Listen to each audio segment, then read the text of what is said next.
BNP বলছে যে সংবিধান সংস্কারের বিষয়টি আলোচনার টেবিলে ছিল না, সে বিষয়টি আনা হয়েছে, অর্থাৎ যে বিষয়ে আলোচনা ছিল না সেটি এসেছে। সেই সঙ্গে আবারও ঐক্যমত না হলেও পরবর্তীতে অগোচরে কিছু বিষয়ও এসে গেছে। এসব বিষয় নিয়ে বিএনপি কথা তুলেছে। 48টি বিষয়ের কথা বলা হচ্ছে। একটু জানতে ইচ্ছা করে যে ধরেন 48টি বিষয়ে ফজলে হুদার ভাই দল 18টার মধ্যে সে না, আর বাকি 30টার মধ্যে সে হ্যাঁ, তাহলে সে ভোট কিভাবে দেবে? সে যদি হ্যাঁতে দেয় তাহলে তো না ভোটগুলো তো হ্যাঁ হয়ে গেল।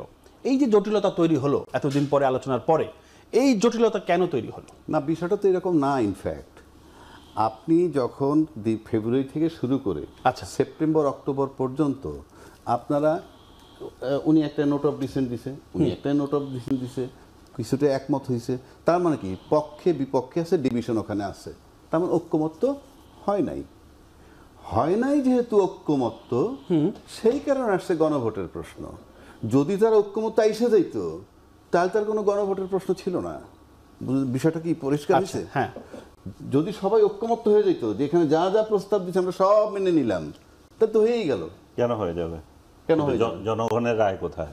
সেটা তো অন্য কথা। আচ্ছা, ঠিক আছে। রাজনৈতিক যে মতটা ওখানে আমরা বসছি, আমরা তো ওই রাজনৈতিক, ওই আপনি যেটা বলছেন সেটা নিয়ে ডিবেট আছেই, জুলাই সনদ নিয়ে ডিবেট আছে, সেটা একটু পরে বলছি। এখন আপনি সিম্পল থাকলে যদি একমত হয়ে যেত সবাই, তাহলে তার গণভোটের প্রশ্ন আসতো না। একমত না হওয়াটাই তো স্বাভাবিক। গণতন্ত্রে সবাই যদি একমত হয়ে যায় তাহলে দ্বিমতের আর কোনো দাম থাকলো না। সে কারণেই তো আপনি যদি বেসিক কতগুলো জিনিসে একমত না হন, আপনি 100টা বিষয় আছে মনে করেন, এর ভিতরে 70টা 80টা 90টা আপনি একমত হয়েছেন, 10টা হইলে না যেটা বেসিক জায়গা।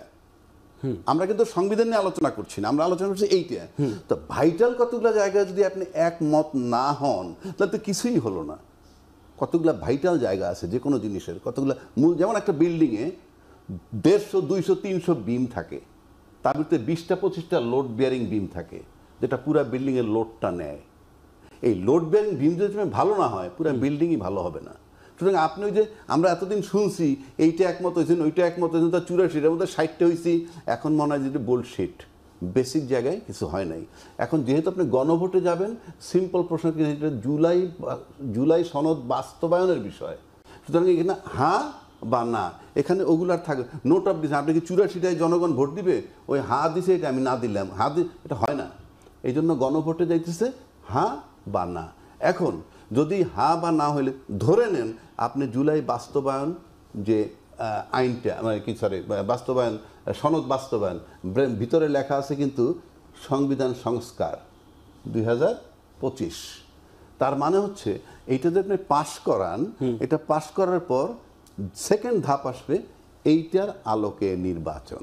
যদি প্রশ্ন করেন কেন, যে দাবি করছেন, আনিস ভাই দাবি করলো ফর এক্সাম্পল যে আগে গণভোট, আচ্ছা উনি দাবি করলেন গণভোট আর নির্বাচন একসাথে।